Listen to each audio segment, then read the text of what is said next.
Putting it in perspective, when you think about Chinese history and culture, you probably think of Confucius as the beginning of Chinese culture and civilization, but you would be wrong because Confucius only came in at half time. Before Confucius, there was already, look at this timeline. I'm not going to go through the details, but you'll see that there was 2,000 years of Chinese history and records before Confucius even came on the scene. And then another 2,000 plus years to us now. So what I am sharing with you, do pay attention, comes at the beginning of the Chinese civilization. I believe the knowledge of God is brought over after the dispersion at the Tower of Babel. And notice that when we talk about Yang Jiao, foreign religion, Buddhism only came into China 68 AD and only flourished during the Tang Dynasty in the 400s. And of course, the result is the Tang Dynasty become Huang Tang, debauchery. Okay. All right, first of all, I want to talk about what the ancient Chinese wrote about this God, the supreme God. These are documents, all right? These are not hearsays. These are Chinese classics, all right? It has been accepted as authority for thousands of years. Ancient Chinese had to memorize this in order to get a job. And inside these Chinese classics, there are two terms used for the supreme God. The first comes from the word Da, all right? And it's called Tian, and I'm sure most of you can read this word, Tian. Tian is one greater than great, all right? You see one stroke above Da. So this is the supreme being. Now, nowadays, when we talk about Tian, we refer mostly to the sky, all right? But just like in English, heaven can mean the sky, but also can mean God. And I want to say that I discovered that the ancient Chinese mostly refer to Tian as the personal God. All right, you can see Confucius wrote in the Analects, he who offends heaven has none to whom he can pray. So obviously he's not talking about the sky, he's talking about a person that is a supreme being. And then you can offend him and you can pray to him. Now, interestingly, if you go to the first book of Samuel, chapter 2, Eli told his two sons the same thing. If you offend against man, you may have recourse, but you offend against heaven, good luck. And this is another famous saying of Confucius, all right? He is reviewing his life. And the key part I want you to pay attention to is he said, at 50, I knew the mandate of heaven, 50而知天命. Now, if Confucius is talking about the sky, meaning the natural phenomenon, he wouldn't be a very smart man, right? I mean, children at school age already started to master natural laws and principles. But here he's talking about a very important concept. And I may go back to this later. It's called the mandate of heaven, 天命. This is, in my opinion, a very ingenious concept, if you want to call it concept, that renewed the Chinese civilization generation after generation. As you probably know, the Chinese civilization, along with the Hebrew civilization, are the two longest surviving civilizations in the world. All the others have gone by the wayside, except for the Chinese and the Hebrews. And the Chinese, and of course the Hebrews we know is the hand of God. And of course, there are many other things. But here, for the Chinese, it is this concept of mandate of heaven, because this mandate is a will of God. And it becomes the governing factor in the Chinese society. And therefore, when the emperor does not exhibit the character of God, the people can rise up and overthrow him. We talk about more about this afterwards when I'm going to talk about revolution. But anyway, so you see here, Confucius is not talking about fate, right? 命运. He's not talking about natural phenomenon. He's talking about a will of God. And that makes sense. 50 years old, and he started to understand the will of God. And the other term that is even more honorific is 上帝. Now, most people nowadays, most Chinese nowadays, when they hear the word 上帝, they think about the Christian God, all right? 神, okay, generic, but 上帝 automatically means the Christian God, right? But actually, this is a generic Chinese term. It was not brought in by Western missionaries. Modern Chinese don't understand that. They thought that 上帝 is an imported term. I can tell you stories about that, but in the interest of time, I'm not going to share with you. This term is very unique. First of all, the word 帝. Did you notice that in not most, but many languages, the divine, all right, has this morpheme, such as divine, divinity. Now, 上帝 pronounced in Hokkien would be 上帝. So anyway, some people think that this is similar to El Shaddai. But this very interesting term has lots of meaning. And this is clarified for us. Those two terms, Tian and Shangdi, is actually clarified by a Han Dynasty historian, Zheng Xuan. He said Shangdi is another name for heaven. The spirits do not have two lords. Interestingly, you see the word Shen, all right? Nowadays, we use it for God, which is also true. In the ancient time, it refers to spirits. So Shen can be the capital G, God, or the small g, all right? So here, Zheng Xuan clarifies the issues for us. He's simply saying that Shangdi has two names, either Shangdi or Tian. Now that is not unique, right? In our Christian faith, we know God as Jehovah or Yahweh. We know him as El Shaddai. We know him as Elohim. We know him as Jesus, Emmanuel. Different names emphasize different attributes of God. They're not different gods.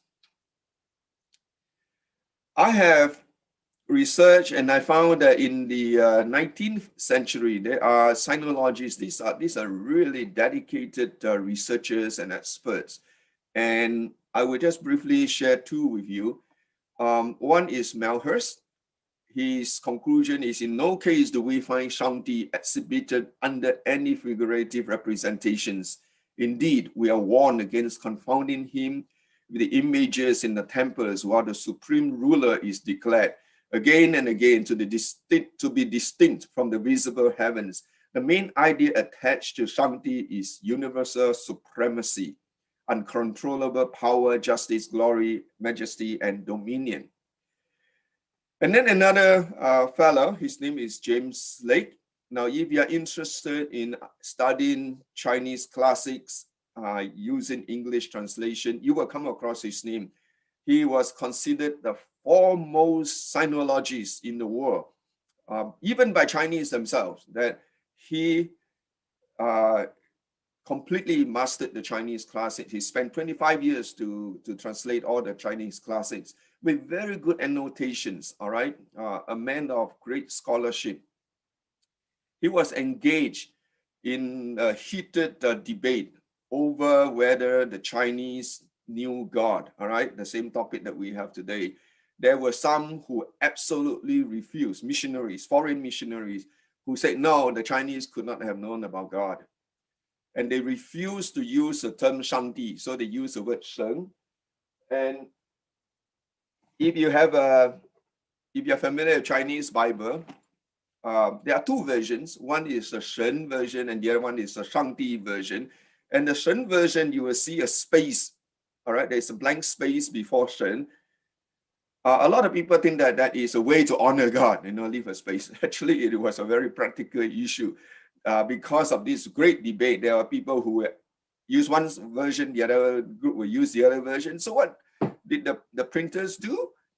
They couldn't reset everything for the two versions, so they just use one main typeset, and then for the Shen, they just have the additional space. But anyway, James Lake was very involved in that, and he has written a masterpiece, and that has actually influenced me. But this is the gist of it. But the Chinese stand out distinctly from all other heathen nations in these 2 points, that their representations of Shangdi are consistent throughout, and that they never raise any other being to an approximation to him. He is always the same, the creator and sovereign ruler, holy and just and good. And no other is ever made equal or second to him. He has no rival. All right, so the ancient Chinese, their understanding of Tian and Shangdi are fully described in the classics, and I'm going to go through them very quickly with you. In no place did the ancient Chinese make an idol of Shangdi. All right. Now there are some cults that will have this Tian Shen and all that, but never the image of God. And in the second half of today, I will share with you some of those. Anyway, what did I discover? All right, and I want to go through this very briefly. If you study systematic theology, if you go to seminary, you will certainly take a course called systematic theology. Basically, it's a study of God. All right, what are his attributes? And these are the attributes that you will learn in your seminary. You'll find that God is sovereign. Now, I have the references here. I don't have time to read them. If you're interested, all these are well documented in my book with the references. So God is sovereign. God is eternal. Now I'm talking about in the Chinese classics. They talk about Shangdi is eternal and immutable. He doesn't change. He's all powerful. He's all knowing. He's ever present. He's infinite. He is love. Now, this is a very unique concept, all right? I talked about the mandate just now. The mandate of heaven is actually founded on this, that the ancient Chinese believe that God loves them and will assign a regent, the emperor, to rule them according to his will. Now, when the ruler does not exhibit the attributes of God, the grace, the mercy, the justice, the righteousness, the people have the right to overturn the dynasty because they say, no, this guy is not from God. Because God has first overturned him, and then they can rise up. So if you're familiar with Chinese, you know the term revolution is 革命. Now, most people do not know what does that mean, 革命. It's actually explained in the Chinese classics. 革命, it's 改革天命. It's a change of mandate. So the mandate is first changed in heaven, and then the people are empowered to apply that on earth. You notice that revolution did not start in the Western world until the Reformation, all right? And that is also based on the same idea that people can revolt and overthrow the rulers. They never did that in the medieval time, but only after the Reformation, they started that, because then they believe that they are empowered by God to act on behalf of God. So in the Chinese term is 替天行道, all right? But this is all based on the idea that God loves them and God will provide the ruler that will rule them well. In modern Chinese religion, it's transactional, right? I actually, when I was 4 years old, I remember clearly actually at that time that I was a youngest son, so my parents would bring me to the temple and to worship and to go to the deepest recess of the temple, and you know it's ugly and dark and dirty, and I have to put my hand in the pocket of the Cai Shen Ye to get numbers so that my parents can buy Zhap Ji Ki, the lottery. And then I was, even in my small mind, I thought, these gods are so foolish.